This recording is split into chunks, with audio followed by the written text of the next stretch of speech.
Oh, Mr. Mink. Yet again I wasn't able to release my video lesson on time for my students. I feel like such a failure. Don't feel bad. You're trying your very best. And that's all that matters. Yeah, I guess you're right.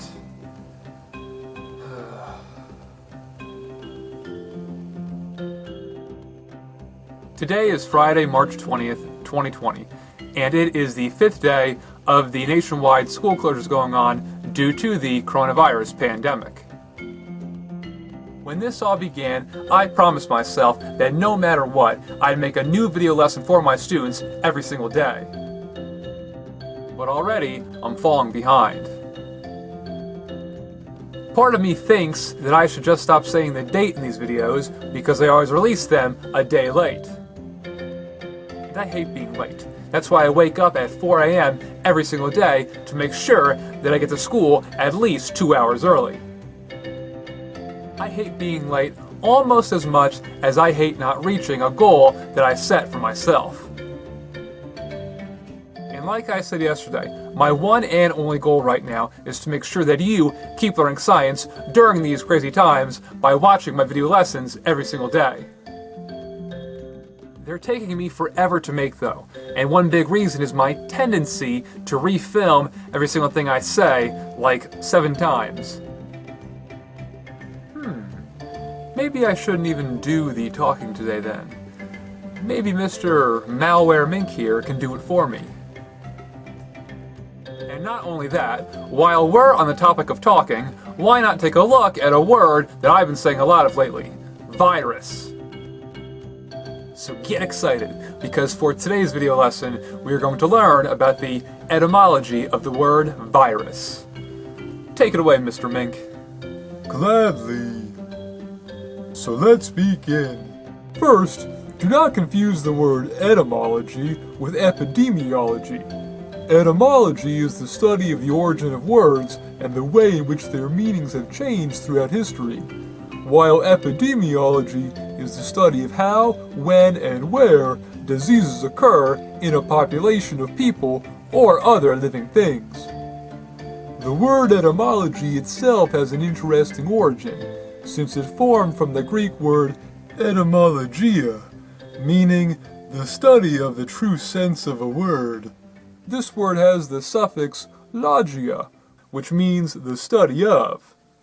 Logi is an English variation of logia, also used to denote the study of, bringing us to a new word, virology, which is, you guessed it, the study of viruses. Virus is quite an interesting word. I personally find the shape and sound of it to be evil in nature. And minks hate evil, almost as much as we hate snakes. Anywho, the word virus conjures up feelings of fear for a reason. Virus was originally a Latin word, the historical language of science, and it originally meant poison. Poison! Note that the word virus mainly referred to liquid poisons though, specifically ones from the sap of plants or any slimy poisonous secretions from animals, such as Venom! Venom! Venom! Poison is any kind of toxic substance that can cause illness or death in a living thing, and as you can probably imagine, poison has led to many fallen angels, not so good times, pain you won't forget, unskinny bops, and dead roses with no thorns. Minks are huge fans of the band Poison. Back on topic though, this word was used to describe poisonous liquids for many years, long before the virus was even discovered. The virus was discovered by a botanist named Dmitry Ivanovsky in 1892. Ivanovsky discovered viruses while studying tobacco plants, and as you probably guessed, the virus he discovered was the tobacco mosaic virus. Ivanovsky did not name his discovery a virus though, calling it an extremely minuscule infectious agent for it was actually a Dutch microbiologist named Martinus Bijerinck that, upon independently recreating Ivanovsky's discoveries, also discovered the same extremely minuscule infectious agent that we now call the tobacco mosaic virus. My main man Martinus named his discovery the virus to differentiate this extremely minuscule infectious agent from bacteria, which are also minuscule and can cause infections. Martinus picked the word virus for a reason though, since he thought that viruses were liquid. This thinking prevailed for several years until 1935, when biochemist and virologist Wendell Stanley crystallized the tobacco mosaic virus from a solution, proving it to be particulate in nature and also capable of staying active even when crystallized. It would take until 1939 to obtain some electron micrographs, pictures taken with a, you guessed it, electron microscope of the tobacco mosaic virus and its solid structure, but once obtained by three scientists with very hard to pronounce names, Gustav Kausch, Edgar Pafankouk, and Helmut Ruska. Helmut Ruska was the brother of Ernst Ruska, who developed the first electron microscope. It's amazing how all these scientists are connected despite working in different fields. After all of this, there was little left to suggest that viruses were liquid in nature. The final nail in the liquid virus coffin came in the year 1941 though, when the first X-ray crystallographic analysis, a process that uses X-rays to determine the structure of anything crystalline in nature, was performed on the tobacco mosaic virus, and yet again showed that the virus was a particulate solid in nature and not a liquid. Note that the one and only Rosalind Franklin would use the same process, X-ray crystallography, to show that the tobacco mosaic virus is an RNA-based virus and not a DNA-based virus as well several years later. We'll learn more about how RNA and DNA viruses are different in a future lesson. Anywho, the name virus stuck though, and due to viruses and the infections they cause leading to one feeling as though they've been poisoned, I'd say it's a perfect name for these extremely minuscule infectious agents. Wouldn't you agree? Oh my gosh. I can explain. Who is that? Well, that's all I have to share with you today about viruses on this 5th day of what is quickly becoming a historic time of school closures. Hopefully today's video lesson helped you learn why exactly a virus is called a virus. There are going to be a lot more of these video lessons in the coming days due to the nationwide school closures going on, so please subscribe to ChaseFloydInc and turn on notifications so you'll be able to see every new one when they're released.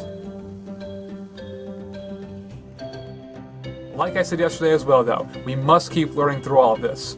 Only with the power of knowledge do we have a chance at defeating a biological poison like a virus. While you're here, please check out all of my other great videos as well, such as my piano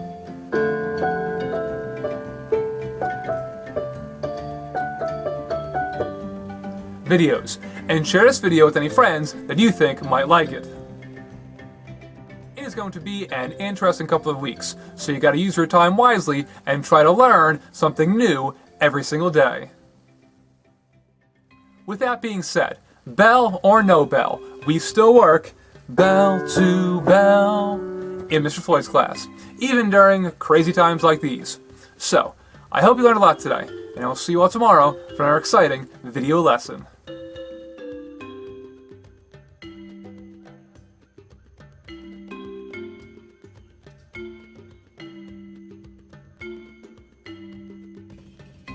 only that, while we're on the topic of talking, perhaps today's lesson can be about the etymology of the word virus. The word virus used to mean venom. We call ourselves Venom because we're poison to you, Spider-Man. Venom. Venom. Actually own the Venom Saga VHS right here. It's a great watch. I believe it's a 5-episode arc, including the Alien Costume Saga and the epic showdown with Venom. Excuse me, with Venom. one thing I know too is that the symbiote that bonds with Spider-Man and Venom is parasitic, similar to how viruses are obligate intracellular parasites. We call ourselves Venom because we're poison to you, Spider-Man. We call ourselves Venom because we're poison to you, Spider-Man. Do you have any idea how long it took to cut that out? Okay, look at that. Look how good that looks.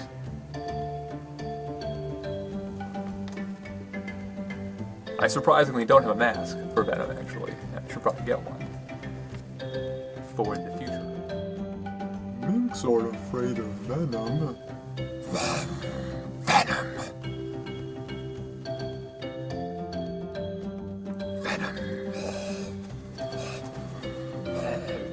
Venom.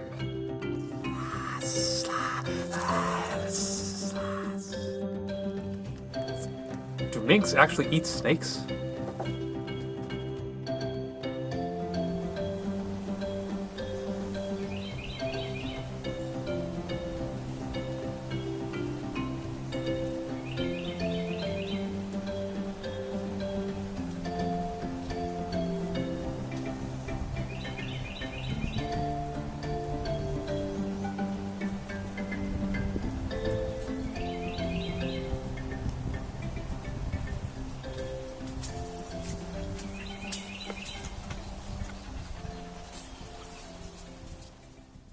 Did you know that minks are one of the natural predators of snakes? Now you know, and knowledge is power.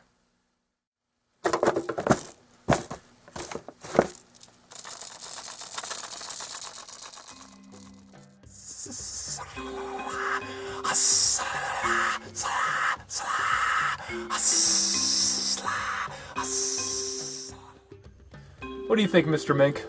This is crazy. I want to go back to school. Good point, good point. And to think I was going to watch The Dark Crystal with you, a movie about puppets. And to think I was going to watch The Dark Crystal with you. You've betrayed me. Snake lover.